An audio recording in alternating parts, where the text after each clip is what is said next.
Hola, ¿qué tal? Pues me da mucho gusto saludarte, esperando que te encuentres muy bien y darte la bienvenida en esta aventura que iniciaremos sobre temas específicamente de atención, intervención, acompañamiento psicosocial y también de peritaje a víctimas. En este módulo particular vamos a explorar la relevancia y la importancia de la psicología victimal en estos escenarios. Una área de especialización que resulta cada día más importante y de gran relevancia debido a diferentes situaciones. Cada país vive una situación particular y hay algunos países que tenemos coincidencias en vivir algunas situaciones de víctimas o situaciones sociales parecidas. Por ejemplo, habemos países que tenemos el problema de desaparición de personas de una forma que se está incrementando bastante en nuestro país. Tenemos varios países de Latinoamérica, compartimos una problemática en común, que son la violencia a niñas, niños y adolescentes, a mujeres, feminicidios, violencia familiar, entre muchos más. Y también compartimos algunas problemáticas sociales como pues problemas sociales, disidencias, manifestaciones, violaciones a derechos humanos, grupos en donde pues están en constante choque con la autoridad, son subversivos y que generan de alguna manera también afectaciones al contexto social. De modo que cualquier forma de violación a derechos humanos o manifestación de violencia, entendiendo esta como la violación o la vulneración de los derechos humanos y la integridad de las personas, pues es que tenemos estas problemáticas. De ahí es donde surge precisamente la necesidad y la importancia cada día de profesionalizar a psicólogos, abogados, sociólogos, trabajadores sociales, en atención e intervención a víctimas en diferentes contextos. Veremos a lo largo de estos módulos precisamente la importancia de formarnos en estos contextos y que no solamente es una cuestión pues muy desde la clínica, sino que también va de la mano con un enfoque social y va de la mano también con un enfoque jurídico. Específicamente en este módulo vamos a estar trabajando pues en primer lugar la relevancia de la victimología, la relevancia de la psicología victimal y cómo ambas sin duda van pues trabajando muy de la mano en estos contextos de vulneración a los derechos. Cada día se van generando nuevas áreas de intervención, acompañamiento psicosocial. Tenemos ahora en México comisiones nacionales de búsqueda de personas, cosa que pues de 5 años para acá es que pues han existido. Yo siempre he dicho que estas comisiones nacionales de búsqueda no tendrían que existir y no tendrían que existir porque el problema no tendría que rebasarnos. Al igual que pues en momentos sociales y políticos de Chile, de Argentina, en donde pues las guerrillas y donde muchas cuestiones sociales pues traspasaban la integridad y los derechos de las personas. Las afectaciones no son a corto plazo, sino hasta generacional. De la misma manera lo estamos viviendo acá y por eso es que precisamente esta serie de cursos y capacitaciones está diseñado precisamente para tener las herramientas y los elementos no solamente teóricos, sino también prácticos para poder realizar nuestro trabajo a esta población. Que yo siempre lo he dicho, ¿quién puede ser una víctima? Todos podemos ser víctimas. ¿Quién puede ser un criminal? Todos, a excepción de aquellas personas que se encuentran a lo mejor por la vía de hacer el bien común, ¿no? Entonces, todo mundo podemos llegar a ser víctimas en algún momento. Entonces, bueno, pues tendremos aquí precisamente parte de los contenidos diseñados para este trabajo. Quiero empezar con una frase que, bueno, la dijo una profesora hace muchísimos años y que parte específicamente del trabajo que realiza el psicólogo en estos contextos es lo que describe esta frase. Muy sintética y de esta manera, ¿no? No es la carga lo que te hunde, sino cómo lo transportas. Es decir, parte del acompañamiento psicosocial. Estaremos leyendo y consultando algunos materiales de Beristain, de Carlos Beristain, algunos materiales de colombianos, argentinos. Vamos también a revisar alguna normatividad internacional, algunos manuales y protocolos. y precisamente identificar cómo no solamente el tema desde el aspecto clínico, sino también brindar un acompañamiento psicosocial a estas personas. Por eso es cómo vas a transportar eso que tú viviste. En su momento se hablará sobre resignificar la vivencia de víctima o de vulneración de la norma, porque de esa manera es como podríamos estar diseñando un plan de intervención y de acompañamiento a mediano, largo o corto plazo, dependiendo de lo que sean las necesidades. Y esto precisamente, no vamos a cambiar lo que ocurrió, no vamos a borrarlo. Muchas personas, pues con la finalidad a lo mejor de tener una respuesta inmediata, es decir, ya olvídalo, ya quedó en el pasado y pues tú retoma nuevamente tu vida. Bueno, eso es muy fácil, esos comentarios son muy fáciles. Sin embargo, la realidad es que es todo un proceso lo que hay que llevar a cabo. Por eso es cómo se va a transportar esa vivencia, esa situación, esa experiencia. Hay que partir que, bueno, la psicología victimal proviene sin duda también de la victimología. La victimología a su vez proviene del derecho penal, ¿no? Durante años el derecho penal específicamente ha estudiado a aquella persona que transgrede la norma, a entender cuáles son las motivaciones, qué es lo que lo llevó a transgredir, cuáles son pues también las alteraciones o afectaciones neurológicas que pudiera tener para comprender y traspasar esa situación de vulneración a los derechos de los demás, lastimar a los demás, agredir a los demás. Durante años se ha tratado de entender a esta población, comprender, explicar la dinámica, la psicodinamia, ¿no? de su ente y de su estructura psíquica. Sin embargo, se ha dejado de lado durante mucho tiempo a la víctima. En México tenemos una abogada, una victimóloga muy famosa que es, bueno, tenemos varios, pero ella es como la más actual, la que se encuentra haciendo todavía investigaciones, es Elena Azaola. Y Elena Azaola menciona en uno de los artículos de por ahí como del 96, que me tocó revisar cuando estábamos trabajando con mujeres privadas de libertad, y decía que la víctima es la olvidada del sistema, es la invisibilizada, la olvidada, la que siempre se deja al último. Y entonces, con esta que tenemos en América Latina algo muy parecido, que son las modificaciones al sistema de justicia con un enfoque más adversarial, pues este enfoque adversarial lo que pretende es ser garantista de derechos humanos, es proteger, vigilar, salvaguardar la integridad de las personas, sobre todo lograr la reparación del daño. Y por eso es entonces, a partir de estas modificaciones jurídicas de las leyes, de la norma, es que entonces empieza a visibilizarse a la víctima. Pero durante años y en todos los escritos, ustedes leerán o consultarán a lo mejor seguramente algo sobre derecho romano, sobre cuando empezaba esta parte como de la construcción del Estado, y se darán cuenta que pues siempre era más enfocado a castigar a quien cometió alguna violación a alguna conducta o transgredió la norma, y también entender por qué lo hizo.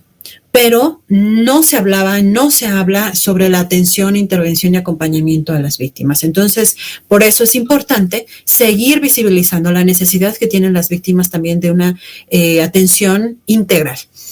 Y bueno, partiendo precisamente desde ahí, es que posteriormente se construye y se estructura la victimología como una disciplina, una subdisciplina de la criminología, y la criminología a su vez una subdisciplina del derecho penal, ¿no? Entonces la victimología lo que hace precisamente es visibilizar la importancia y la relevancia de la víctima en todos los contextos. Y ya después veremos también de una forma muy rápida la siguiente sesión sobre algunas teorías de la victimología para comprender también cómo desde la propia disciplina empiezan a entender, a comprender las necesidades de las propias víctimas, que cada víctima son diferentes. No podemos decir que todas las víctimas necesitan ser escuchadas. Eso es una falacia. O que todas las víctimas necesitan un memorial, la construcción de un memorial, tampoco es así. No podemos cortarlo como de una forma generalizar a las víctimas, no lo podemos hacer.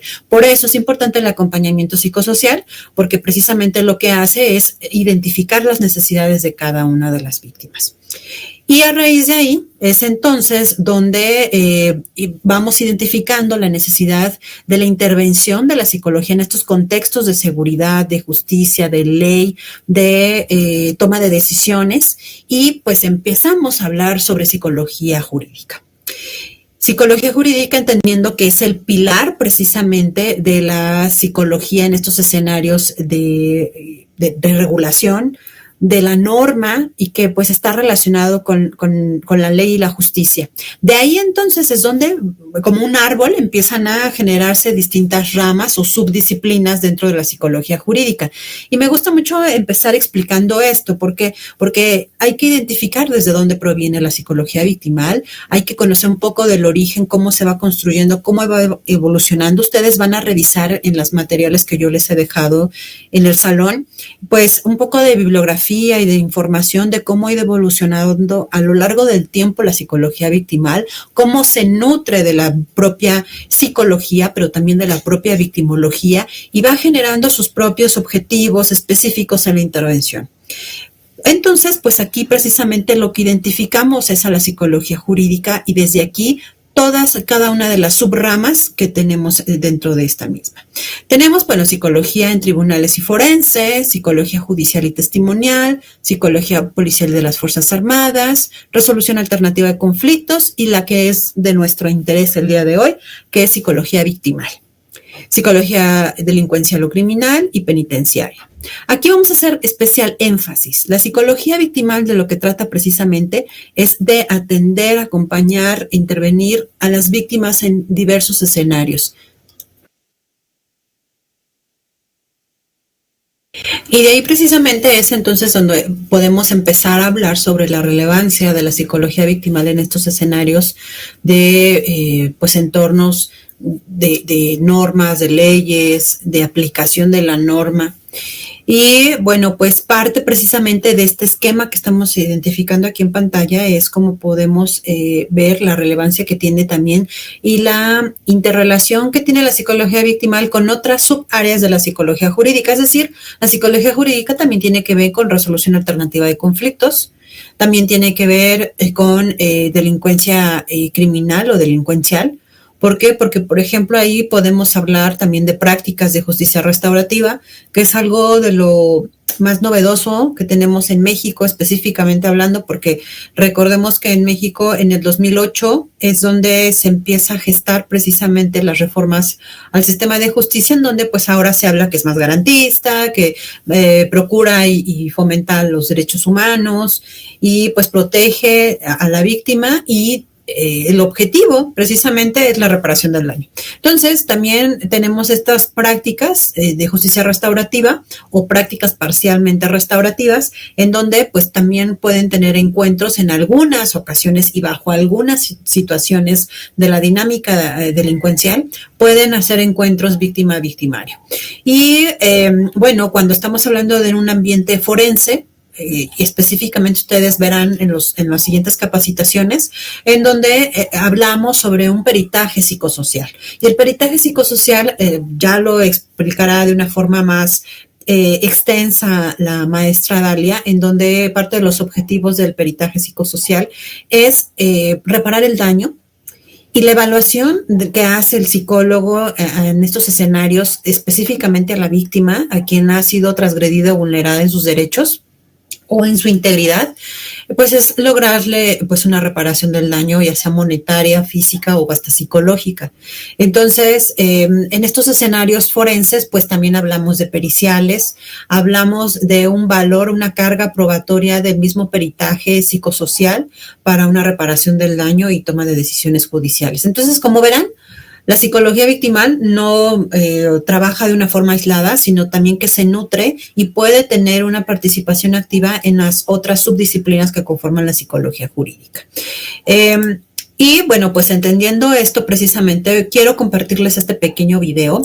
Este pequeño video es como muy sintetizado porque nos habla precisamente de la relevancia que tiene pues el perfil de quienes trabajan o trabajamos en estos contextos con víctimas, porque no solamente tenemos que pues tener una capacitación especializada o tenemos que estar actualizados profesionalmente en el trabajo que vayamos a diseñar, sino o a implementar, sino también un trabajo personal. ¿Cómo entendemos el trabajo con y para y hacia las víctimas? ¿Cómo lo entendemos? ¿Cómo lo queremos desarrollar, implementar? Esto no es desde la compasión, desde la lástima, sino desde una postura ética, pero también humana. Por eso se habla mucho en un David Wechsler, que es quien habla mucho sobre justicia terapéutica, habla precisamente de la importancia de humanizar la justicia. Y entendiendo el tema de humanizar la justicia es en este sentido de brindar intervenciones éticas, profesionales, que no se revictimice a las personas y muchísimo menos se les vulnere y se les fomente más trauma, sino que se entienda realmente cuáles son sus necesidades. Bueno, vamos a ver este pequeño video y después me gustaría en algunos de los foros que tenemos que pues me compartas cuál fue tu percepción, qué es lo que te deja este video de reflexión, de análisis y cómo en tu vida personal y profesional puedes llevarte esta postura de pues ser empático o simpático, ¿no? Cierro micrófono y cámara para que veamos precisamente este video.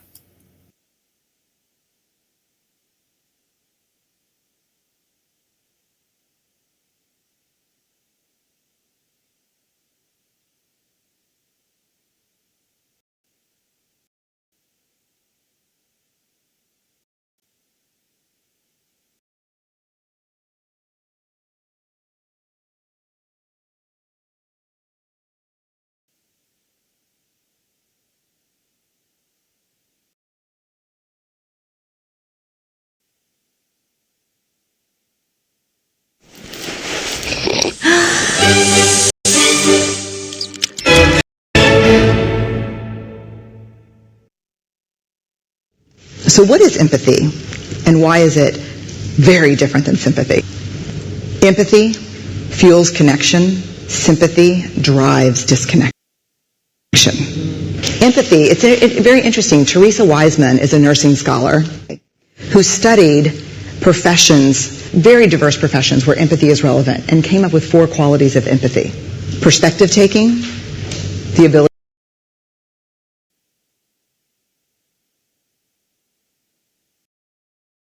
to take the perspective of another person or recognize their perspective as their truth. Staying out of judgment. Easy when you enjoy it as much as most of us do. Recognizing emotion in other people and then communicating that.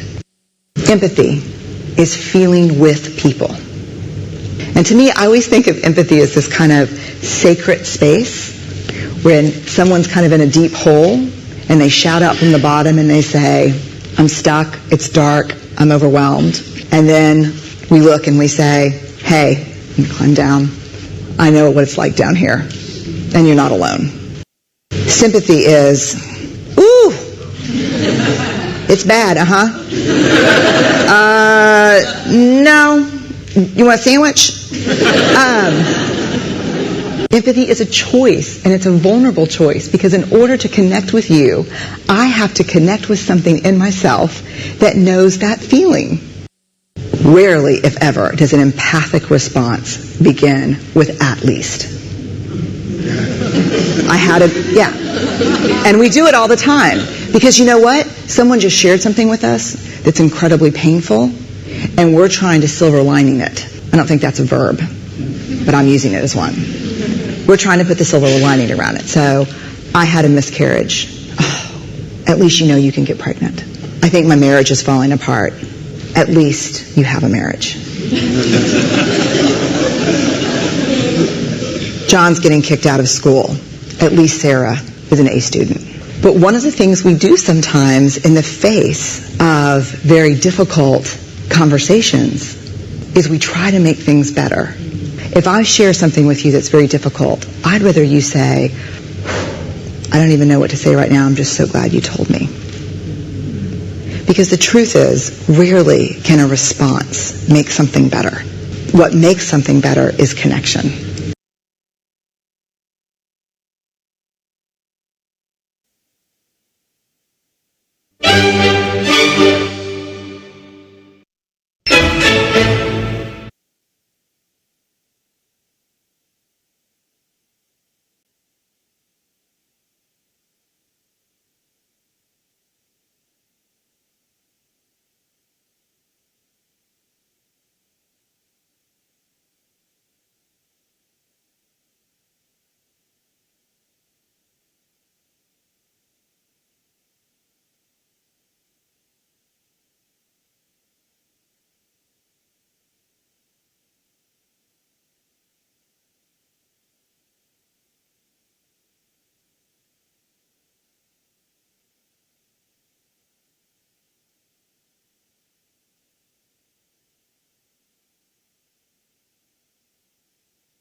Bien, pues precisamente es parte de lo que este pequeño y muy significativo corto nos trata de compartir sobre la importancia de la empatía y de la diferencia con la simpatía. En muchas ocasiones, cuando estamos trabajando con víctimas, pues queremos hacer como muchas cosas porque estén bien, por hacerles sentir bien, porque resignificar la situación. Sin embargo, en muchas ocasiones, lejos de eso, no favorecemos su proceso, entorpecemos su proceso. Debemos de considerar que la víctima debe de estar al centro. ¿Y qué es estar al centro?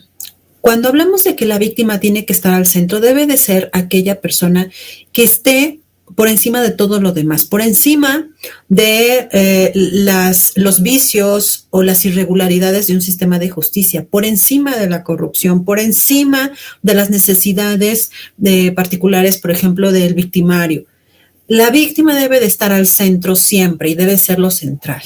Como psicóloga, psicólogos, abogados, asesor de víctimas, porque tenemos en México esa figura, el asesor jurídico de víctimas, no debe de ser la persona primordial en todo el proceso, ni tampoco la que va a decidir por la víctima.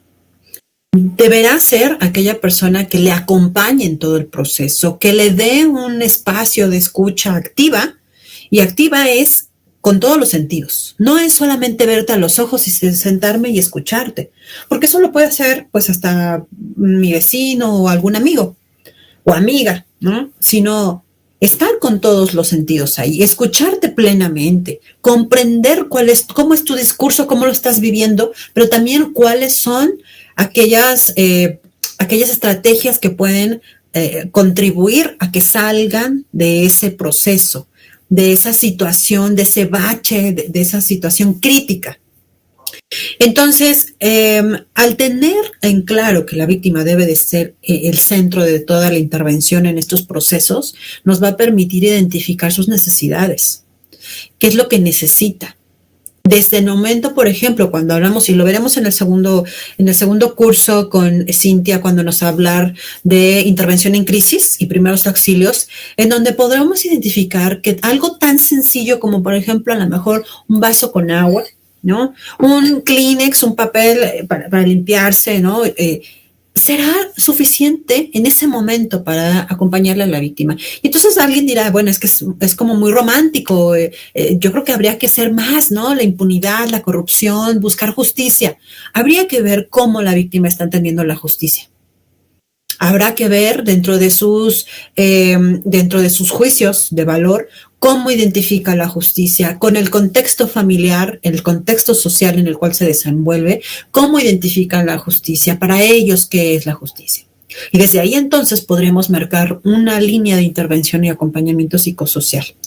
Entonces, por eso es importante, desde este preciso momento, identificar cómo queremos nosotros empezar a trabajar con estas personas. Si desde la empatía o desde la simpatía. Es decirte lo que quieres escuchar, de repetirte lo que tú quieres, ¿no? Lo que quieres escuchar. Sí, es que esa persona fue muy mala contigo, en efecto, sí.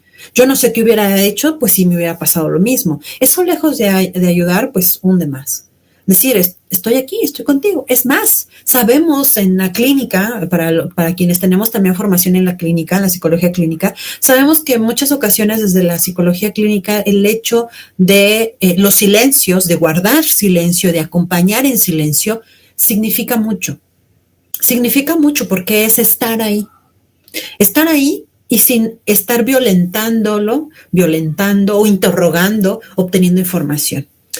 Y ahí también me gustaría comentar algo muy importante dentro de la psicología del testimonio, que ustedes ya vieron que es parte fundamental de la psicología jurídica. Hay un rubro que es psicología del testimonio que está tomando muchísima fuerza en América Latina específicamente. La psicología del testimonio, parte de las guías y protocolos en los cuales se sustentan, se dice que pues se tiene en los primeros momentos y conforme los procesos de memoria, entre más pronto se obtenga una información, más creíble o más creíble o con más veracidad será esa información. Sin embargo, eso es lo que nos dice también parte como de las neurociencias, que no debemos de dejar pasar mucho tiempo porque entonces las memorias se contaminan y entonces viene un lapso de tiempo en donde se pueden estar incursionando memorias, recuerdos que no necesariamente eran naturales, sino que se van adheriendo al proceso de memoria y que van contaminando el proceso de memoria, ¿no? Entonces, ¿qué es lo que ocurre con las víctimas? Es algo muy importante. Si nos regimos por esa guía que tiene la psicología del testimonio, en donde entre más rápido sea, entre más creíble va a ser el discurso y más natural y más transparente va a ser la información que nos esté proporcionando. Sí, pero ¿qué ocurre? Con las víctimas viven una situación particular y ya decíamos hace un momento que hay víctimas pues para todos los contextos, no necesariamente una sola situación, ¿no? Por ejemplo, víctimas de una situación de emergencia, desastre natural, están en shock. ¿Cuántas personas de ustedes no han conocido en donde, por ejemplo, en un sismo o en una inundación, en un desastre, en un incendio, hay muchas personas que se bloquean? Y es más, ni siquiera pueden caminar, no pueden tomar decisiones, les preguntas bueno, están en total y absoluto shock. Entonces, si tú quieres, mediante la psicología del testimonio, obtener la información porque es la más transparente y la más natural que van a tener en ese momento, lo que va a pasar es que vas a revictimizar y seguramente vas a reforzar los procesos de trauma. Entonces, hay que conocer a la víctima, hay que conocer a nuestra víctima con la cual vamos a trabajar. No podemos nosotros estar trabajando con todos de la misma manera. Entonces, pues tendrás que escucharle, ver qué es lo que necesita o simplemente observar cuáles son las necesidades que tiene en ese momento. Y hay que ser muy cuidadosos porque también hay víctimas que se encuentran en procesos de duelo. Cuando son situaciones, por ejemplo, de desaparición de personas o cuando están viviendo situaciones en donde perdieron a lo mejor algún familiar por un accidente y que pues están verdaderamente en shock, están en un proceso de duelo, que no lo han asimilado y tendremos que respetar también esos espacios y ese tiempo. Justificar mediante lecturas y literaturas que nos dice precisamente qué es lo que sustenta que en este momento no tendría yo que estar haciendo una entrevista, que tengo que respetar un tiempo para poder obtener la información. ¿Por qué? Porque aquí yo puedo revictimizar, porque seguramente en este momento está muy susceptible y porque probablemente la información que yo obtenga en este momento no va a ser la más fehaciente ni la más consistente en su momento, porque pues probablemente con toda la vivencia que tiene en ese momento y seguramente con toda la carga emocional que tiene, pues no va a poder articular de una forma coherente y congruente y objetiva parte de la información que necesitamos. Entonces hay que respetar los tiempos. Eso es muy importante y aquí lo que yo resalto es conocer a nuestra víctima. Eso es fundamental. Hay muchas definiciones de la psicología victimal y las definiciones nos sirven o nos contribuyen a identificar precisamente cómo está estructurada una subdisciplina. La psicología victimal, bueno, se menciona que es el estudio de las personas que han sido sujetos pasivos de delitos, con la finalidad de identificar los factores de riesgo y de protección asociados a la victimización, que es parte de lo que ya mencionamos, ¿no? Cómo estas personas han sido vulneradas en su estructura, en su integridad física y psicológica, y pues las hace vulnerables de alguna manera, las convierte en personas vulnerables ante cualquier situación. La prevención y la victimización de estas conductas victimizantes puede contribuir a la reducción de secuelas de un producto de una comisión delictiva, que son los procesos de trauma. Si no se realiza una intervención puntual en estos escenarios, es muy probable que las personas generen pues sí, desde la clínica, ciertas patologías por no haber recibido una atención temprana o una intervención en crisis en su momento. Entonces, de modo que todo este tipo de padecimiento y necesidades se van agudizando a lo largo del tiempo. Y recordemos que dentro del peritaje psicosocial, parte de lo que se evalúa es exactamente eso. La relación específicamente del momento actual y de la situación psicológica y emocional que se tiene en el momento y si está relacionada con esa vivencia de trauma o de violación grave a derechos humanos, de violencia o alguna situación victimizante. Entonces, ¿cómo? Si está relacionado estas consecuencias psíquicas y cómo se puede ver en un futuro precisamente a lo largo del tiempo si es que tendría que darse algún tipo de intervención. Sabemos muy bien que en muchas ocasiones la reparación del daño pues versa en que las personas perpetradores o quien cometieron esta vulneración a derechos pues tienen que hacer el pago de una reparación del daño, y la reparación del daño pues va en este tema de las terapias psicológicas, ¿no? Entonces, que adecuadas, de una forma bien estructurada, pues pueden contribuir muchísimo a resignificar el trauma y pues a tomar nuevamente las riendas de su vida en estos contextos, ¿no? Y bueno, pues también comentarles que tenemos ya muy próximo nuestro diplomado en psicotrauma e intervención clínica, que precisamente son para estas personas que están viviendo estos escenarios específicamente de violencia, ¿no? Entonces también fundamental en estos casos. Intervención psicológica con víctimas, que es parte de lo que ya mencionábamos, que es fundamental tener conocimientos, formación y sobre todo vocación. Yo siempre he dicho que la psicología jurídica, no me cansaré de decirlo, que tiene como perfiles para todas personas, ¿no? Porque habrá quienes a lo mejor sean como de un perfil más de acompañamiento, de intervención, pues sin duda el tema de solución de conflictos, estos mecanismos alternativos de solución de controversias, la propia psicología victimal, pues seguramente va a ser un camino que podrían tomar.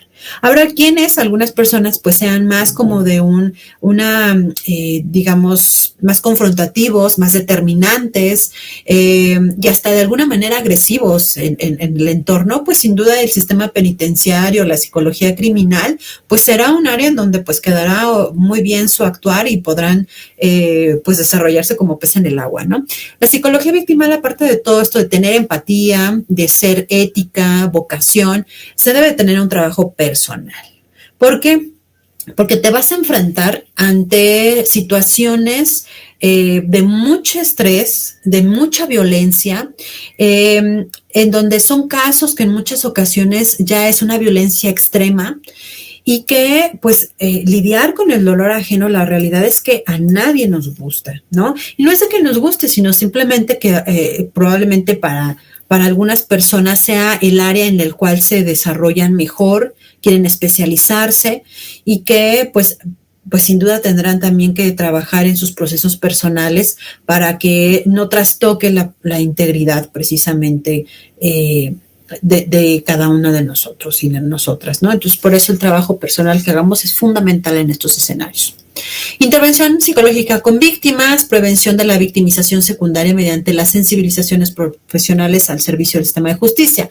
Esto es importantísimo porque nosotros en la Asociación Mexicana ya llevamos desde el 2018 trabajando temas sobre salud mental y sobre las buenas prácticas de los operadores del sistema de justicia. En muchas ocasiones no se visibiliza la necesidad de recibir una atención psicológica a los servidores públicos, a quienes, pues, peritos están constantemente con el dolor ajeno, policías de investigación, ministerios públicos, en el ámbito de medicina forense, de medicina de gabinete, o sea, donde todos los días se está viviendo una situación de violencia constante, que se escucha la violencia que ha vivido otra persona, es la violencia en la otra edad, ¿no? Sin embargo, recordemos que pues todo tiene un efecto de corresponsabilidad, un efecto como de rebote, ¿no? Le llamo yo, en donde pues tú como profesional dejas algo a la otra persona, pero también la otra persona te deja algo.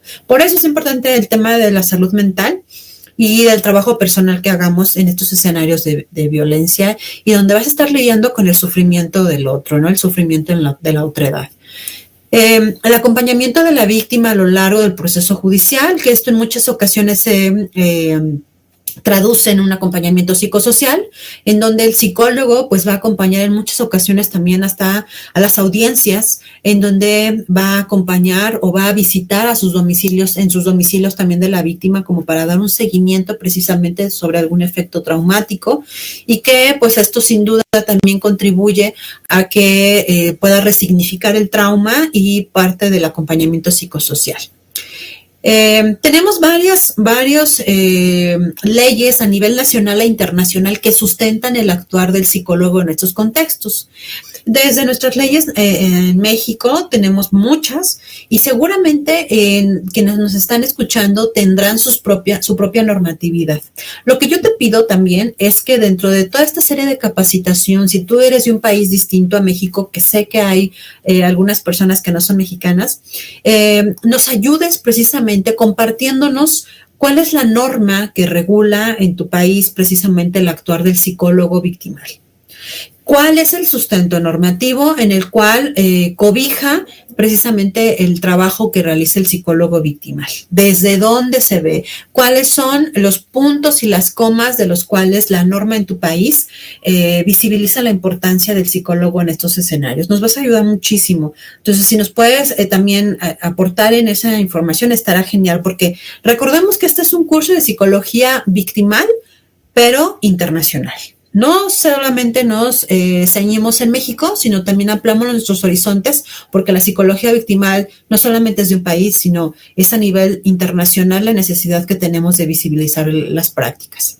Y por supuesto nuestro CIE 11, en donde pues tenemos ya en esta última edición precisamente parte de la importancia que se tiene de la psicología en el acompañamiento psicosocial, pero también los posibles traumas o consecuencias o secuelas de una traumatización, y que obviamente pues mal abordada puede generar sin duda también un desbordamiento emocional y estabilidad emocional, ¿no? Para ello es importante hablar sobre el daño psicológico. Ya decíamos hace un momento, ¿no? La psicología victimal parte también de lo que realiza es estos temas de lograr una reparación del daño, y esta reparación del daño pues lo logramos o lo tratamos de explorar precisamente con entrevistas semiestructuradas, con aplicación de instrumentos psicológicos. ¿Cuáles son los instrumentos psicológicos? Bueno, pues dependerá del caso particular que tú vayas a trabajar.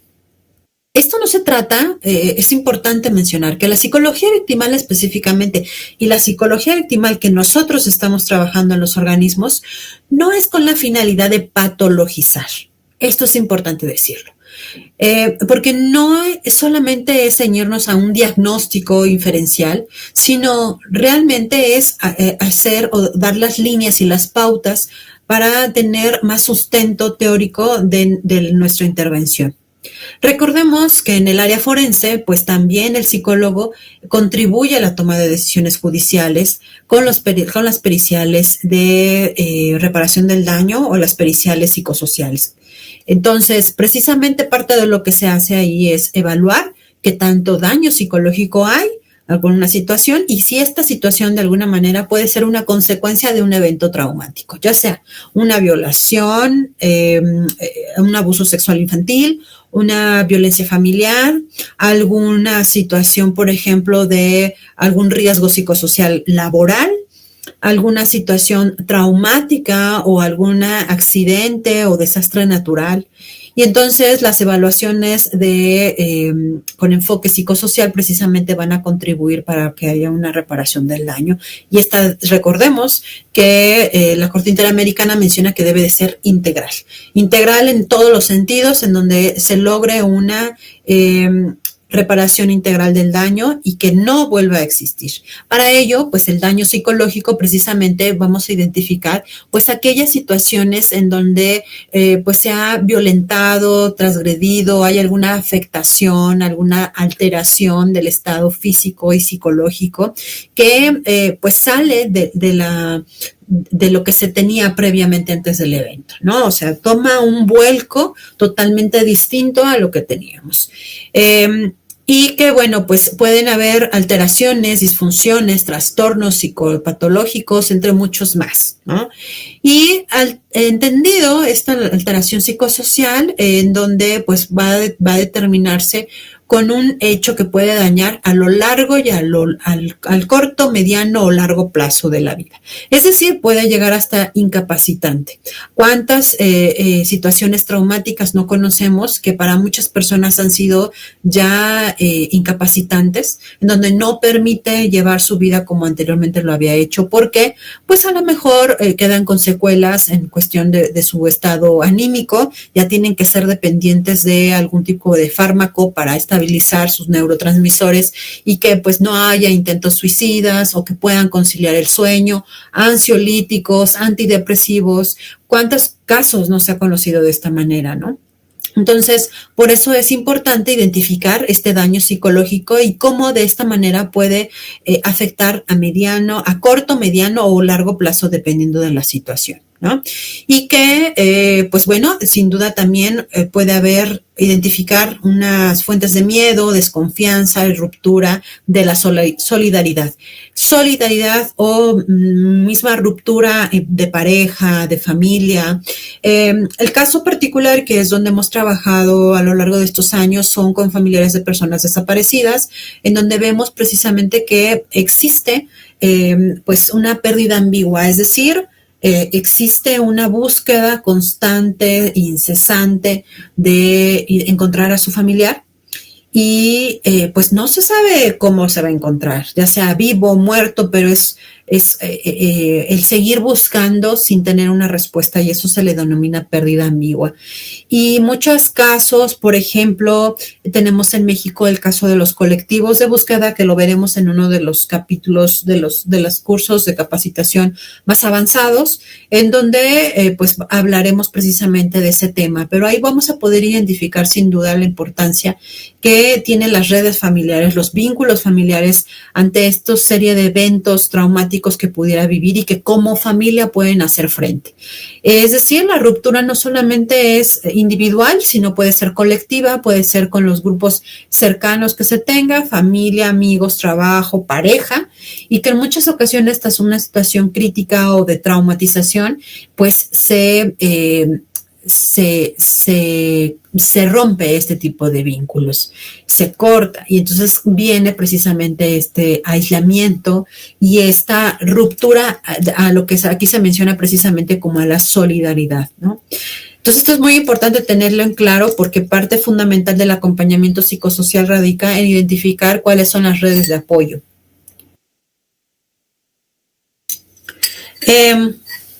Bueno, hablando precisamente de la dinámica de victimización, podemos entender varias fases, y estas varias fases, bueno, vamos a irlas ejemplificando con cada uno de nuestros pasos que demos en este avance, en donde, bueno, pues la etapa de desorganización, que realmente puede ser, dependerá de cada caso particular, pero sí podemos identificar que va a depender de unas horas de duración, que es un corto tiempo, hasta en un largo plazo, ¿no? Pero esto no es ya de forma crónica, sino es en un corto tiempo, en un lapso muy concreto de tiempo, puede generar, pues esto precisamente, un enturbamiento de la conciencia, una omnibulación de conciencia, un espacio temporal inadecuada, que no se sepa por un momento en dónde estás, quién eres, ¿no? Estas preguntas básicas dentro del examen mental,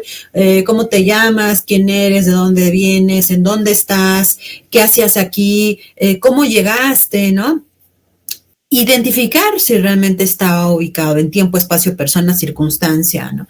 Esto es fundamental para ir identificando en esta primera etapa de desorganización cómo va viviendo esta situación traumática, ¿no?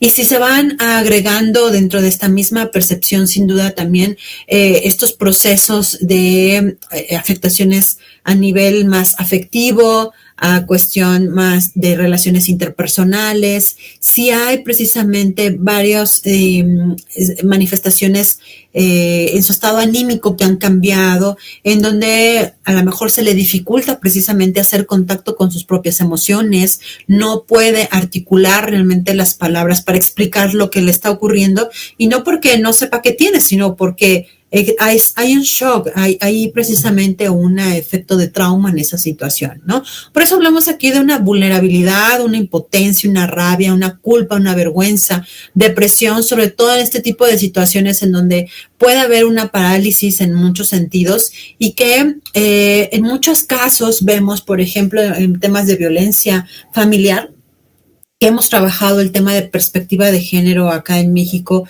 desde el enfoque forense, en donde vemos que en muchas ocasiones las mujeres pues llegan a denunciar con las lágrimas, los golpes, ¿no?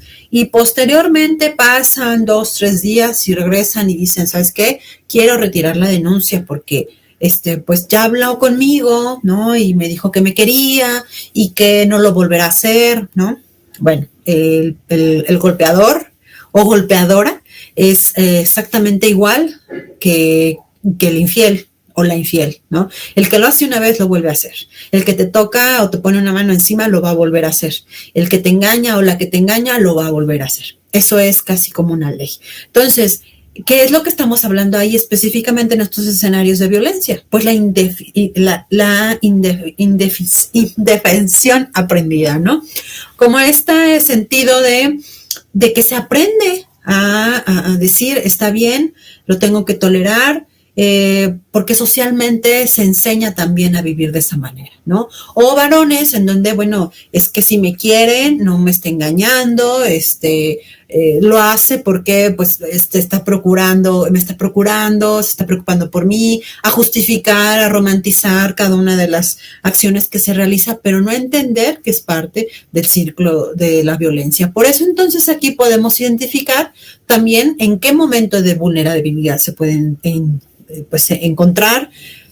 También sí existe en muchas ocasiones esta necesidad de denunciar y que en muchas ocasiones se retira la denuncia porque pues esto se justifica mucho el actuar de las personas y lejos de que se favorezca precisamente una impartición de justicia, pues ahí caemos en otros temas de impunidad y que después esa mujer pues sí, sobre todo mujeres, se da mucho mujeres, que llegó buscando justicia y que retiró la denuncia porque pues le llegó con un ramo de rosas y diciendo que la quería, pues regresa después esa misma mujer, pero con golpes, ¿no? O con intentos de violación, de homicidio, entre muchos más. Por eso es importante identificar en qué proceso precisamente se encuentra. En la otra etapa hablamos precisamente, y esto lo habla Carlos Beristain, que les voy a dejar la lectura ahí en el material complementario, habla sobre una reevaluación cognitivo-conductual. En ese sentido vamos a poder identificar una serie de afectaciones emocionales y conductuales de la víctima, en donde pues hay un cambio significativo y muy evidente dentro de su estructura psíquica. Vamos a poder identificar pues sin duda algunos esquemas personales, ¿no?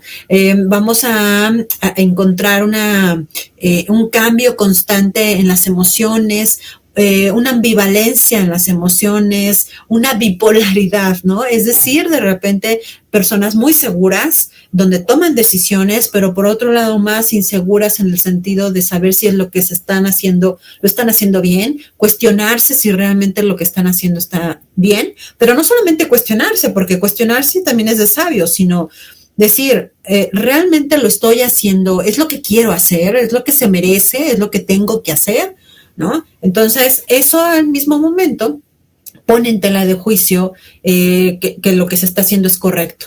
Y pues se puede revivir sin duda por esta forma tan cíclica, tan ondulante, tan variante de los estados de ánimo, en que en muchas ocasiones se retracte o nuevamente a querer continuar en un proceso legal, ¿no? Y que vuelva a regresar con su perpetrador o perpetradora y que revivan estos procesos traumáticos. Entonces, esto que estamos explicando sobre esta reevaluación cognitivo-conductual, si no hacemos una intervención puntual en el momento, podremos fortalecer a revivir nuevamente el trauma. Entonces, por eso es importante contar con elementos básicos hacia la clínica para la intervención en estos escenarios y que no sea revictimizante, ¿Cuántas veces hemos escuchado, por ejemplo, que en los ministerios públicos o en los ministerios de justicia, que normalmente es en América, sobre todo en Sudamérica, en estos ministerios de justicia, cuántas veces hemos escuchado que pues los mismos operadores, o abogados o psicólogos dicen, bueno, pues señora, es que al rato va a regresar con él, usted no se preocupe, ¿no? Están revictimizando nuevamente, están emitiendo juicios de valor. Pero señora, ¿para qué está aquí? Mire, su hija al rato va a aparecer, seguramente se fue a la fiesta. O, ¿sabe qué, señora o señor? No venga ahorita, venga mañana, porque ya pasaron las 72 horas, porque ya pasó el tiempo de búsqueda, no sé. Entonces, todo este tipo de prácticas antiéticas lo que contribuye sin duda es a reforzar esta revictimización. Y esto, pues sin duda, también puede contribuir a revivir una y otra vez el proceso traumático.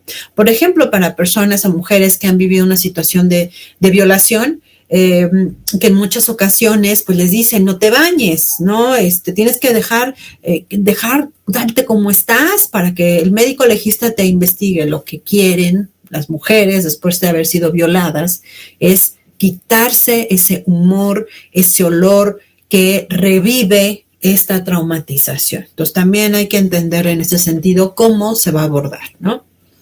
Cuando hablamos de un establecimiento del trauma, que es la tercera fase, cuando hablamos específicamente de estas manifestaciones, hablamos sin duda de estos cambios, tanto sociales como personales, en el contacto con el otro. Es decir, hay un cambio y una modificación en el entorno social, en la dinámica de convivencia, en el proceso de pensamiento, en la toma de decisiones. Hay muchas personas que después de ser unas personas como muy firmes en la toma de decisiones se vuelven muy vulnerables, no tienen y no pueden estructurar esa capacidad de raciocinio para una toma de decisiones tajante, fría y contundente. Entonces, por eso en muchas ocasiones también aparecen este tipo de sentimientos de pérdida y de un abandono, de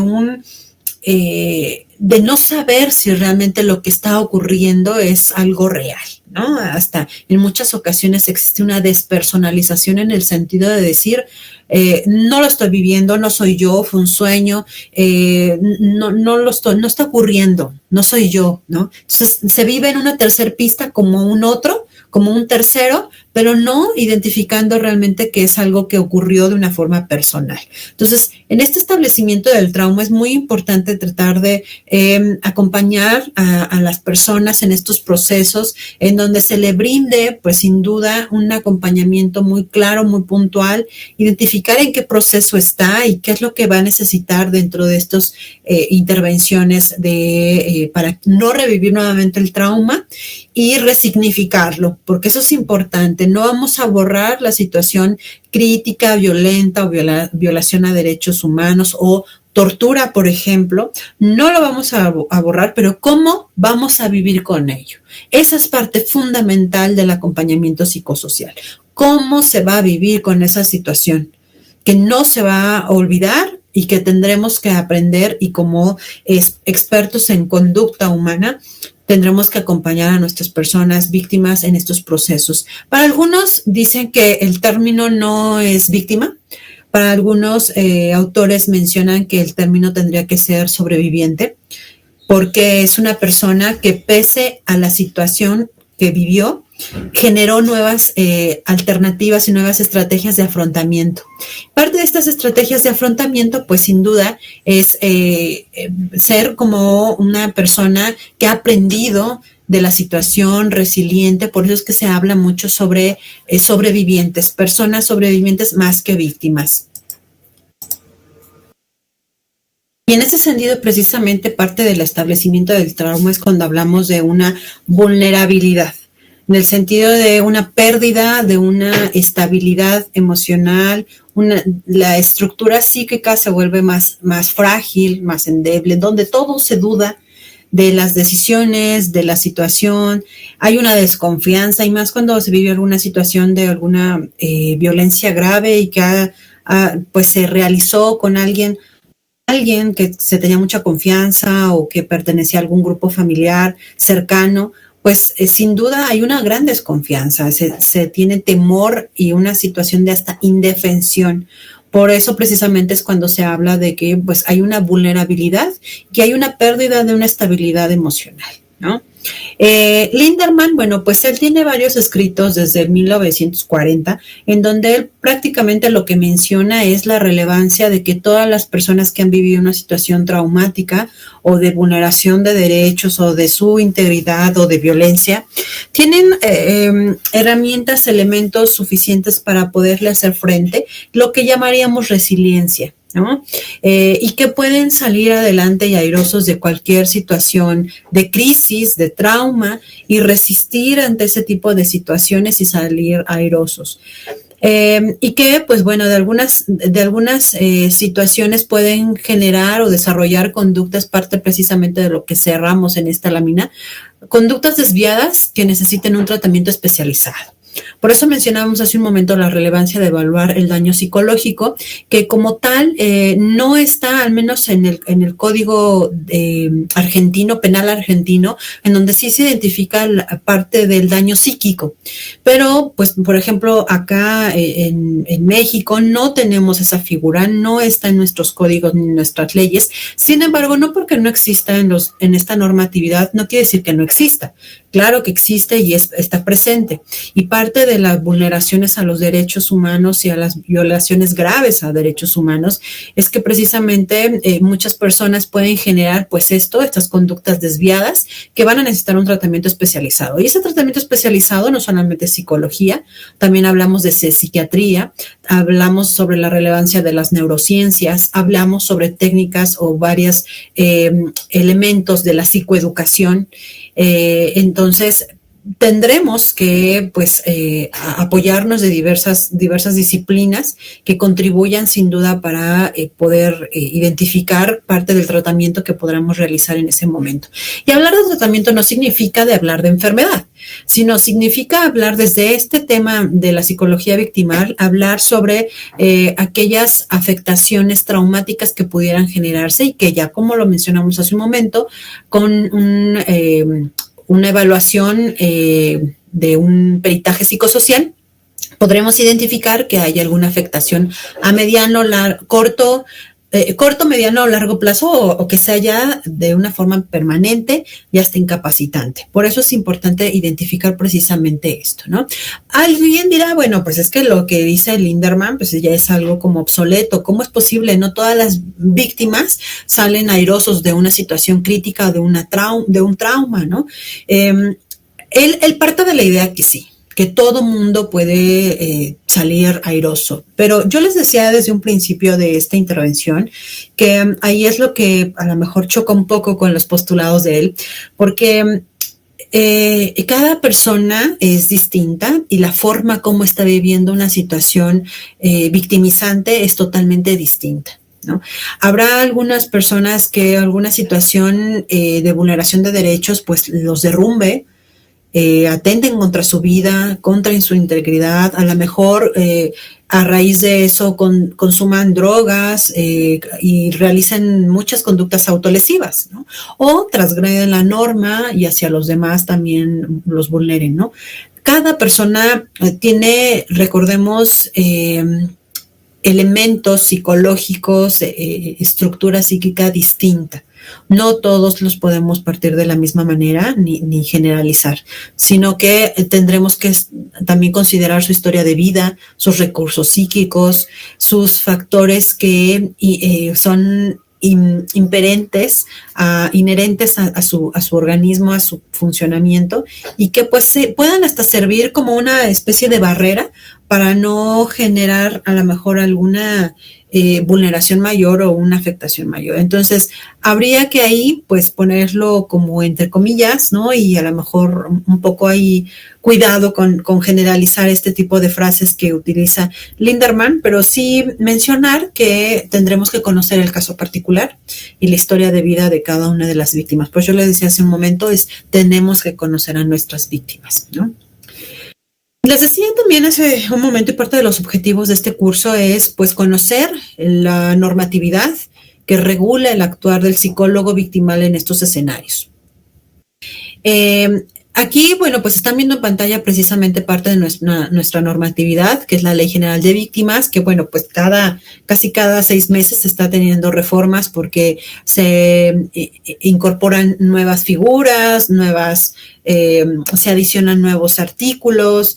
Entonces, es una de las leyes en México que tenemos más robustas en esta materia y donde está más estipulado la labor del psicólogo en estos contextos, ¿no? O sea, ahí sí se habla sobre un psicólogo en acompañamiento psicosocial, ahí sí se habla sobre peritajes psicosociales, ahí sí se habla de acompañamiento psicojurídico, de asesoramiento psicojurídico, ahí sí se habla sobre trauma, sobre crisis, sobre intervención en primeros auxilios psicológicos, entre muchos más. Entonces, me gustaría que quienes están siguiéndonos de otras latitudes, tal como se los decía hace un momento, nos compartan su normatividad también y que nos pongan en un link qué normatividad es la que regula su actuar y de esa código o ley que ustedes encuentren en donde precisamente se identifica la labor del psicólogo victimal. Y esto nos va a ayudar muchísimo como un ejercicio de reflexión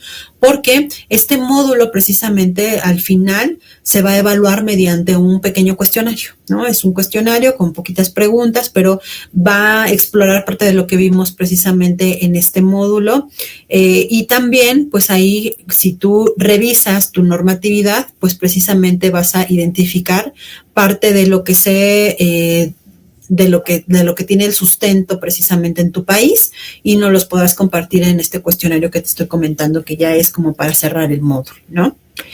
Pero sin duda, parte como lo que tiene en común muchas de la normatividad, pues en atención o intervención a víctimas, hablando de víctimas, pues es generar, visibilizarlos primero, como les decía hace un momento, ponernos en el centro, poner al centro a la víctima, identificar sus necesidades, pero también implementar y desarrollar mecanismos de intervención para ellos. Conocerles cuáles son sus necesidades, hacer como un pequeño diagnóstico o esbozo de lo que se necesita para generar un plan de intervención en ese tiempo que se puede estar hablando sobre estos temas de acompañamiento para también lograr una reparación del daño.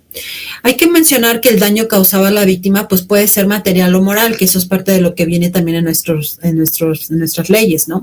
Y como material, bueno, pues vamos a encontrar que eso es muy fácil a lo mejor de cubrir, indemnizaciones, pagos monetarios, a lo mejor de seguros, pero el moral es el más complicado porque si hablamos de una serie de secuelas o efectos o pues sí, algunas afectaciones a nivel secundario por alguna traumatización, vamos a identificar que pues sin duda va a requerir de una intervención de un psicólogo, de un psiquiatra, de un médico especializado y que el tema o la cultura de la salud mental sigue siendo un tabú para muchas latitudes. Entonces ahí nos vamos a enfrentar sin duda a un gran reto en donde pues identificar las necesidades desde el enfoque de la salud mental va a ser algo que nos va realmente a poner mucho a prueba. Por eso es importante identificar precisamente a qué se refiere con este daño material y hasta dónde dentro de la cuantía es como se puede a lo mejor lograr.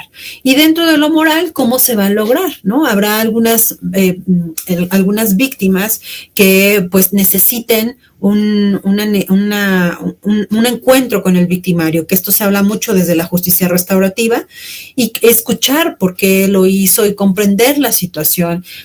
Vamos a dejarles ahí también algo de material. Hay un caso muy sonado precisamente que contribuyó precisamente a identificar estas necesidades de las reuniones víctima-victimario dentro de la justicia restaurativa, en donde pues personas, familiares de víctimas acudían a los centros de reclusión a encontrarse y tener encuentros con los victimarios, en donde ellos llevaban obviamente un proceso psicológico para prepararles en ese encuentro y poder dialogar de cómo se sintieron, por qué lo hicieron, cómo están en la actualidad, cómo, ¿no? Es algo, yo diría, a lo mejor como muy evolucionado en muchos sistemas, no tan solo de justicia, sino también culturales, porque no todas las personas pues ni quieren ni tienen la capacidad ni los elementos psíquicos o la fortaleza psíquica de poder encontrarse cara a cara con el victimario o la persona que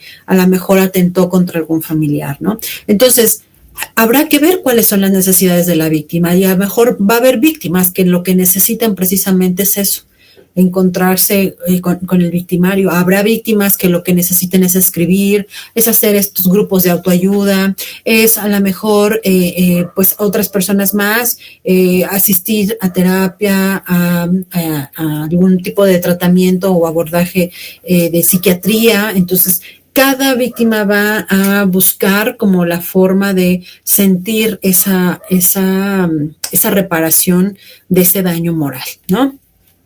Y bueno, hay que considerar que la reparación del daño, pues precisamente va a buscar resarcir precisamente aquello que se dañó, que se vulneró y que se afectó precisamente a estos individuos. Es muy importante. Hablábamos hace un momento también de la atención psicojurídica. Eso es parte fundamental del actuar del psicólogo victimal. La atención psicojurídica es, digamos, en algún primer momento en el cual se puede brindar a las víctimas acompañando de intervención en crisis o primeros auxilios psicológicos si fuera el caso, en donde la finalidad precisamente es que la persona o las personas víctimas puedan tomar la mejor decisión a nivel jurídico, ya sea para proceder legalmente, para requerir a lo mejor la reparación del daño, para tener como un plan o algo muy característico de cómo quieren realmente solucionar o que se les sea reparado su daño, ¿no? Para eso entonces la atención psicojurídica va a ir acompañado pues de un psicólogo, pero también de un abogado, en donde se le va a dar un asesoramiento precisamente en estos contextos y se le va a brindar una serie de herramientas y de información. El arma más poderosa dentro de las víctimas es la información. Las víctimas muchas veces dicen es que no hay que decirle porque se va a lastimar más, porque lo va a herir, porque no. Pero el arma más poderosa que pueden tener las víctimas es la información. Tienen derecho las víctimas, y eso es parte también de lo que nos dice la Corte Interamericana, las víctimas tienen derecho de conocer el estatus jurídico, social, el impacto social que ha vivido, tienen derecho a y recordemos que es un derecho humano el acceso a la información, ¿no? Entonces, partiendo precisamente desde este postulado es como podemos identificar la relevancia que tiene el poder de la información para una toma de decisiones a estas víctimas. Entonces, a esto se refiere precisamente la atención psicojurídica, en donde se tendrá que informar cuál es el estatus del proceso, cuáles son las posibles consecuencias, qué es lo que se puede llegar a obtener como reparación del daño, entre muchas situaciones más. Por eso es que mediante, pues aquí tal como lo refiere, ¿no? La ruta de los procesos de denuncia, investigación y establecimiento de medidas de reparación de violaciones graves a derechos humanos, hay etapas de actos procesales claves, tantos para la toma de decisiones, por ejemplo, evaluación y valoración de la prueba. Va a llegar el momento dentro de la psicología del testimonio, que ya les mencionaba hace un momento sobre el gran auge que está teniendo a nivel internacional y en América Latina, sobre la gran relevancia que se tiene de el testimonio como una prueba fundamental y pieza clave para la toma de decisiones judiciales. De modo que si entonces la víctima no ha recibido un acompañamiento psicojurídico, un asesoramiento precisamente, pues entonces es muy probable que dentro de una querella, por ejemplo, o dentro de alguna situación en donde esté obteniendo alguna prueba procesal, pues su discurso sea débil, con poco sustento y poco fundamento. Y eso, pues para los jueces sabemos muy bien que tiene muchísimo poder. Entonces, por eso es importante este tipo de atención psicojurídica, porque básicamente lo que va a hacer es empoderar a la víctima.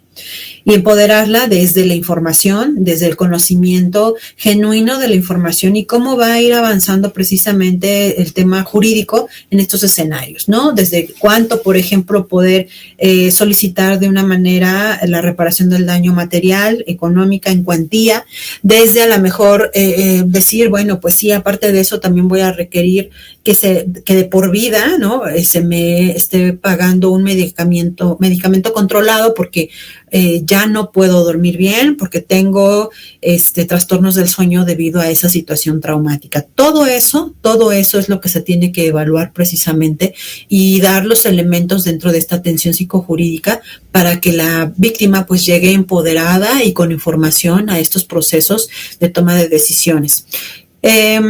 Esto precisamente parte de lo que ayuda o contribuye es como, bueno, aquí lo que tenemos es que esta atención y resolución de las audiencias públicas o privadas, pues que es parte de lo que mencionábamos, ¿no? Si no se cuenta con una previa información de cómo se va a desarrollar una audiencia pública o un careo, pues es probable que pueda haber una revictimización y pueda haber nuevamente un evento traumático, revivir eventos traumáticos, ¿no?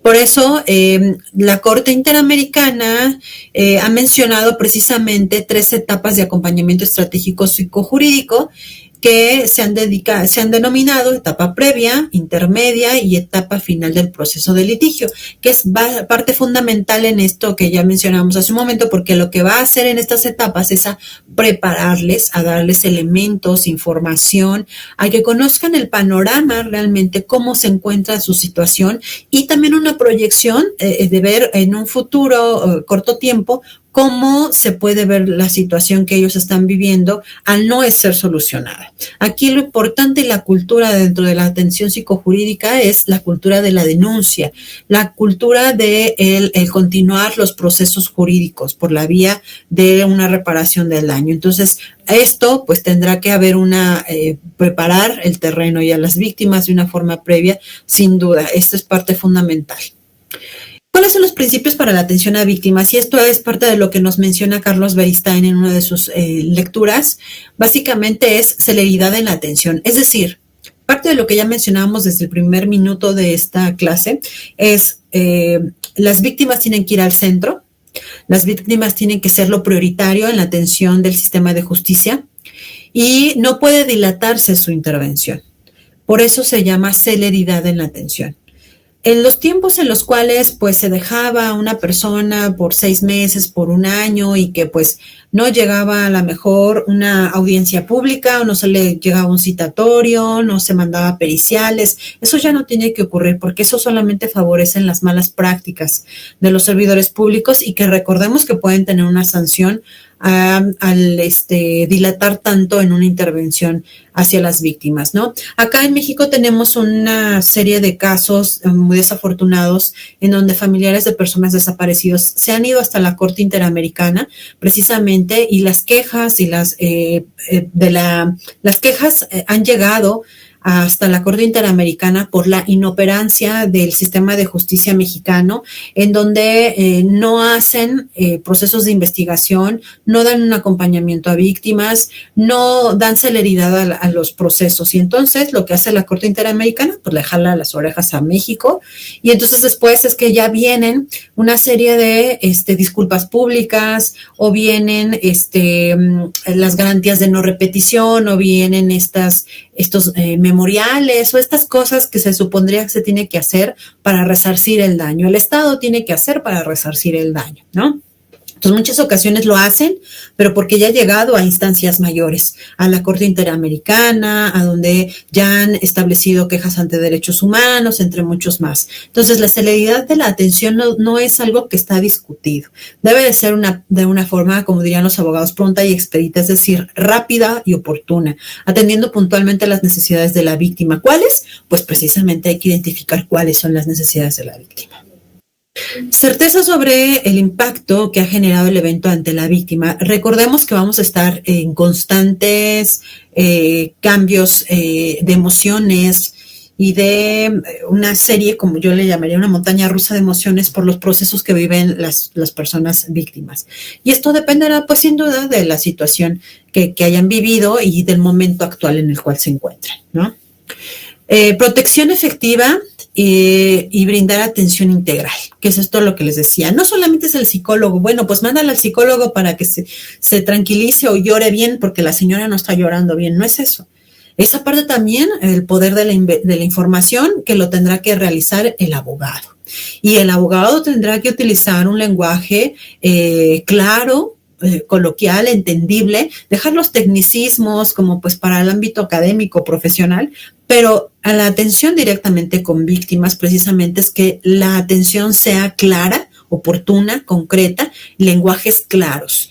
En muchas ocasiones ha ocurrido que son personas que pues ni siquiera hablan su propio idioma, ¿no? O su propio dialecto y ni siquiera hablan en español, por ejemplo, y que pues les están hablando en español, no entienden cuáles son sus usos y costumbres, no se adentran a comprender cuál es la situación que están viviendo, su entorno social, y pues una manera también de violentarlos y de revictimizar precisamente es hablarles con tecnicismos, decirle, ay señora, no se preocupe, al rato llega su hija, ¿no? Emitir juicios de valor, opiniones que nadie les pregunta, ¿no? Entonces, esto es muy importante porque sí debe de haber, sin duda, un lenguaje claro, una atención integral en donde no solamente el psicólogo sea el que de primer momento esté atendiendo, sino también el médico.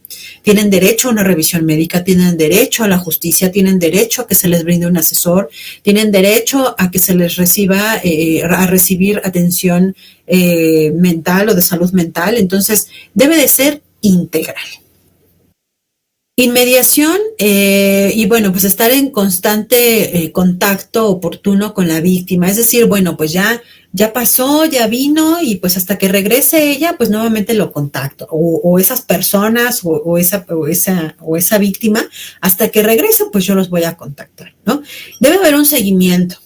Debe haber un seguimiento de cómo es el proceso, cómo se ha llevado a cabo, parte del acompañamiento psicosocial, que ya lo verán de una forma más puntual en los siguientes capacitaciones, pues verán que el acompañamiento psicosocial no es una sesión, no son 2 ni 3, es un plan de trabajo, es un plan de intervención que puede ser larguísimo, ¿no? O sea, por ejemplo, los delitos de las vulneraciones graves a derechos humanos, situaciones más sociopolíticas, vemos en donde se les ha brindado acompañamiento psicosocial pues durante años a muchas personas, ¿no? Tenemos el caso, por ejemplo, de las abuelas de Mayo, tenemos también, bueno, acá en México a los padres de los estudiantes de Ayotzinapa, se les ha dado también acompañamiento psicosocial y vamos a estar también revisando algunos materiales que se han hecho del trabajo con estas personas y el modelo de intervención psicosocial que se les ha dado.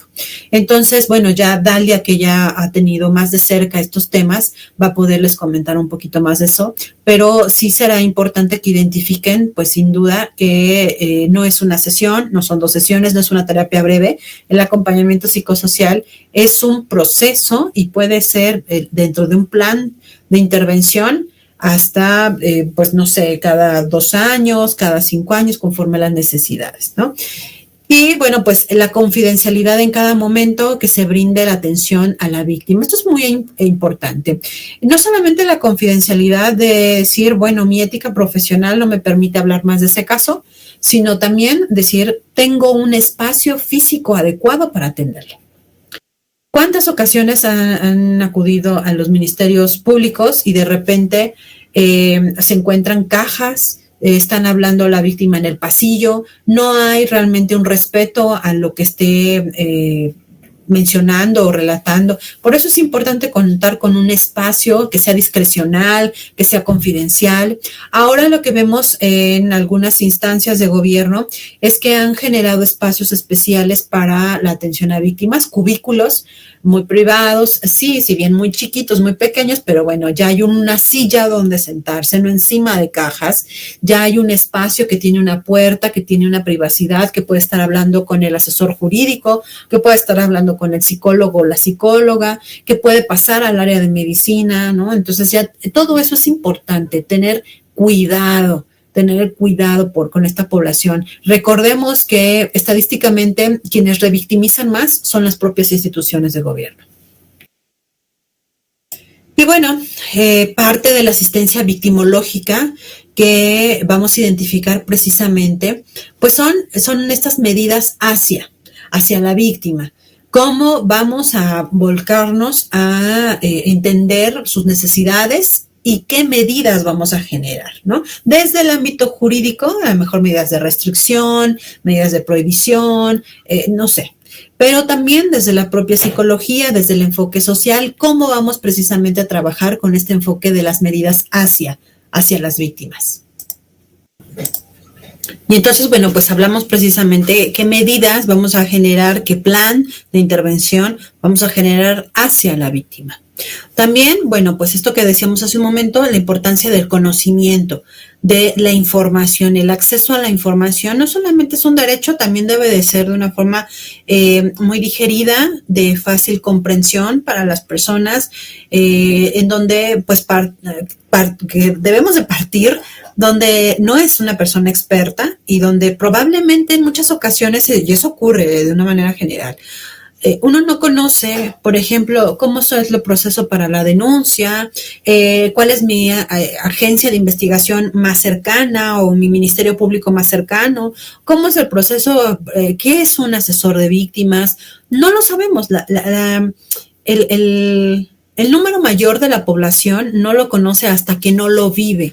Hasta que no se vive una situación victimizante, no es como se conoce el funcionamiento y el engranaje del sistema de justicia, desafortunadamente, ¿no?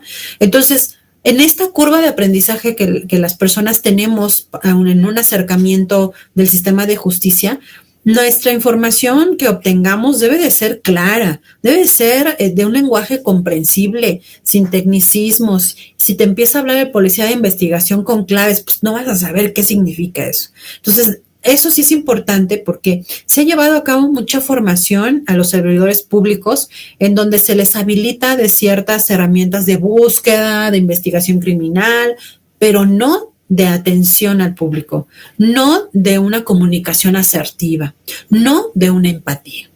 Entonces, ese es un gran reto que tendremos que hacer desde el tema de capacitación, pero también desde el tema vocacional. Aquí vemos, pues, sin duda también este tema de comprensión y ayuda. Es comprender lo que le está ocurriendo y qué puedo hacer yo. Realmente está dentro de mi radar de acción como servidor público, como colaborador de alguna organización civil o de alguna. En México tenemos mucho los, se me fue el nombre. Tenemos los, ahorita se me acordé, se me fue.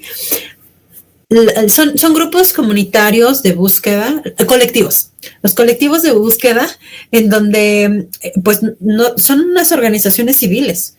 No son de gobierno, son conformadas por familiares que pues viven en común esta situación y que al final lo que hacen es una búsqueda precisamente de su familiar y en muchas ocasiones parte de lo que ellos buscan es un apoyo también hasta económico. Entonces los donativos, los apoyos en especie, los foros de discusión, los espacios de diálogo también es algo fundamental para las víctimas si es que fuera como su necesidad por ser cubierto, ¿no? Todo esto de una forma muy clara dentro de nuestro plan de intervención va a contribuir en atenuar y superar las consecuencias de un delito. Que recordemos que pueden haber muchísimas y van a variar dependiendo pues de la estructura personal de cada uno de nosotros, ¿no? Ya decíamos, bueno, es importante este nivel asistencial que es parte más hacia lo terapéutico, que eso a lo mejor podrán enfocarse mucho los clínicos, que es pues es esto, el PAP, los PAPS, que son los primeros auxilios psicológicos, atender el sufrimiento de la víctima, obtención de información que va muy de la mano con la psicología del testimonio, y podemos hacer uso de una entrevista clínico forense o clínico forense según sea el caso, ¿no? Porque no en todos los casos va a aplicar de la misma manera. Siempre es importante una orientación y una estrecha comunicación con la familia de la víctima o las víctimas. Esto es fundamental. Generar espacios de diálogo, de escucha activa, esto favorece muchísimo las buenas prácticas y también parte como de su proceso de resignificación del trauma. En segundo nivel, la orientación de información. Esto es realmente la arma más poderosa. El arma más poderosa pues es la información, es conocer, es mantenerse informado, brindar orientación e información a la víctima y sus familiares. Tiene la obligación el Estado de brindar información sobre los avances en el proceso de investigación. Sí, habrá algunas cosas que se tengan que manejar en privado o con un cierto grado de confidencialidad para no entorpecer la investigación. Sin embargo, es importante también dar los elementos de avance del proceso a la familia. Esto es parte como también de sus derechos. Y bueno, pues sin duda parte fundamental de todo esto como operadores del sistema, pero también como psicólogos victimales, es contribuir en los procesos de denuncia, en la reparación del daño y también en las repercusiones psicojurídicas. Sin duda también la proyección o los alcances que tenga un evento traumático pueden afectar a lo largo, al corto, mediano y largo plazo de su vida. Entonces, parte fundamental de todo esto es también empoderar y resignificar el trauma a las víctimas, de modo que puedan tomar en un corto tiempo nuevamente las riendas de su vida y la toma de decisiones en su proyecto de vida. ¿Cuáles son las formas de abordaje psicovictimal? Que esto tú lo vas a encontrar precisamente en una de las lecturas que tenemos ahí. Ahora te voy a enseñar cómo se ha dividido precisamente el salón para que tú vayas identificando en dónde vas a tener qué lecturas. Y este es material básico, pero también de material de complementario. También te voy a enseñar en dónde vas a encontrar el cuestionario, que va a ser la forma cómo vamos a evaluar este módulo. Y para quienes están tomando precisamente cada uno de estos cursos de una forma aislada, recuerden que tienen acceso a una constancia de participación tras realizar una actividad de reforzamiento. Y quienes estén realizando toda la serie de capacitaciones en su conjunto, pues recibirán al final un diploma. Y bueno, las formas de abordaje psicovictimal, bueno, pues tendremos la intervención en crisis, que ya lo mencionamos hace un momento, que esto, bueno, pues se requiere cierta formación, cierto conocimiento. No todos los psicólogos saben de intervención en crisis. Me ha tocado, por ejemplo, en el 2017 que hubo un temblor muy fuerte en México y que, pues, bueno, hubo bastantes afectaciones y bastantes situaciones críticas, desapariciones, fallecidos, entre muchos más. Pues me tocó ver precisamente que una colega psicóloga pues nos entró en crisis, ¿no? Entonces dirían, pues ¿cómo es posible eso, no? Pues bueno, recuerden que también, pues antes que ser psicólogos somos humanos, ¿no? Y que no por ser psicólogos pues ya nos hace pues a lo mejor indiferentes ante ciertas situaciones, y que no todos los psicólogos, así como no todos los psicólogos sabemos hacer un diagnóstico de competencias o un DNC, pues tampoco habrá otros que sepan hacer pues una intervención en crisis, ¿no? O que tampoco conozcan parte como de las diferencias en una psicología jurídica y forense. No todos tenemos los mismos conocimientos. Entonces, la intervención en crisis requiere, pues, precisamente una formación previa, un conocimiento de terapia breve, y independientemente del enfoque o de la escuela en la cual se realice, que pues los más comunes y los mejores para atender en estos escenarios es cognitivo-conductual, pero también los humanistas pueden lograr grandes alcances, ¿no? Y con ello, pues sin duda también los primeros auxilios psicológicos, que son parte fundamental de poder manejar, tener una contención emocional en el manejo de emociones ante situaciones críticas. Terapia breve, cuando ya hablamos más de un proyecto a corto plazo, más de 6 meses, en donde pues va a variar también mucho de la situación o del aspecto particular que se esté viviendo, ¿no? Y de estos efectos postraumáticos o de esta traumatización que pudiera generarse, para con ello pues ir haciendo un planteamiento de un proyecto de vida Y podemos también implementar la terapia breve dentro de nuestro proceso de acompañamiento psicosocial, ya como lo veremos en un momento, ¿no? Que tiene también su propia filosofía, que tiene también sus propias bases, sus propios objetivos. Sin embargo, también se puede hacer llegar sin ningún problema de la terapia breve, ¿no? Es importante también identificar, y volvemos a lo mismo, ¿no? No por ser psicólogos quiere decir que yo puedo o tengo que ver todos los casos. No, también puedo cerrar y decir, ¿sabes qué? Yo no tengo experiencia en temas de abuso sexual infantil. Entonces, mi trabajo, mi fuerte es con adultos. Entonces, está bien. Creo que es algo, una madurez y ser profesionales en ese sentido. ¿Qué hacer? Pues podemos canalizarlos. Podemos canalizar algunas instancias, organismos o colegas que se dediquen a trabajar algún tema particular que yo no puedo o que yo no quiero o que simplemente, y lo más sensato es, no tengo la formación para ello, ¿no? Ahora, de organizaciones, hay muchas organizaciones que se han dedicado también a brindar acompañamiento psicosocial, desde la parte de grupos feministas, también está Aluna, que es una de las instituciones, de las organizaciones civiles con más trayectoria en estos temas de acompañamiento psicosocial en México, pero con un gran reconocimiento en América Latina. Entonces, hay varios organismos en los cuales puede derivarse los casos que a lo mejor yo no estoy capacitada o capacitado para ello. Eso es importante, es un acto de humildad, pero también de vocación, ¿no? El derivar. Y por eso también es importante, pues, generar programas de apoyo para víctimas, no solamente desde la academia, sino desde las organizaciones civiles y en las mismas instancias de gobierno se han identificado en muchos casos en donde proyectos que realizan las organizaciones civiles los apropian y se los apropian las instancias de gobierno. ¿Por qué? Pues porque ven la necesidad precisamente de generar con este tipo de programas de apoyo a esta población, ¿no? Bueno, pues precisamente esta es la última. Ahora, lo que voy a enseñarte precisamente es cómo está nuestro curso en el salón virtual, ¿no? Ya te llegó, pues obviamente tu usuario y contraseña, porque tan es así que ya estás aquí escuchando el día de hoy la sesión. Y lo que vamos a hacer es que te voy a llevar a donde está el curso y te voy a enseñar cómo está cargado el material, cómo lo vas a encontrar y cuál es lo prioritario que tienes que revisar. Eso también es importante para no perderse. La realidad es que es mucha información. Esto no solamente da para un diplomado, da hasta para una maestría porque es demasiada información, pero quisimos sin duda dejarte también bibliografía complementaria para que tú después de realizar este curso pues puedas bajarlo, ¿no? Yo lo que te sugiero y les sugiero siempre es que se hagan una carpeta en su computadora en donde tengan precisamente todo el material que les vamos a compartir en el curso. Todo es descargable, todo tú lo puedes descargar, guardar en tu ordenador sin ningún problema, ¿no? Es para ti, o sea, el curso es para ti. Te voy a compartir pantalla para que veas precisamente cómo está el curso. Y vas a identificar precisamente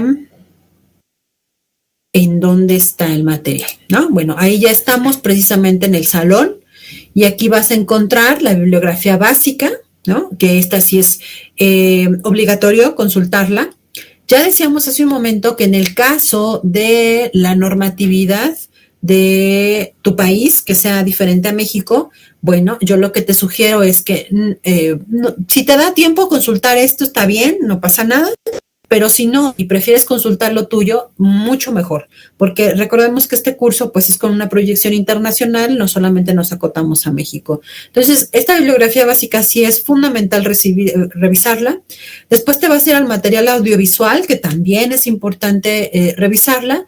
Y bueno, aquí todavía no tenemos activa la bibliografía complementaria, pero vas a encontrar una bibliografía complementaria y la actividad de evaluación modular, que te decía hace un momento, que vas a encontrar precisamente un pequeño cuestionario y ese cuestionario, pues bueno, ya lo vas a estar contestando para que tú puedas, sin duda, en este apartado que vas a ver un momento más, aquí, donde dice enviar mi tarea, puedas subir precisamente tu tarea que que vas a hacer, ¿no? Entonces, lo que te sugiero es que copies estas preguntas en un Word, ahí las vayas respondiendo y después lo subas aquí y yo me va a llegar la notificación y podré precisamente estarte respondiendo desde la plataforma, en lo cual todo vamos a estar revisando ahí, ¿no? Bueno, pues nuevamente muchas gracias. Ha sido un gusto contribuir con este gran tema. Es la primera de 2 sesiones y la siguiente, bueno, hablaremos de otros temas igual de relevantes como el día de hoy. Muchísimas gracias y un gusto saludarte.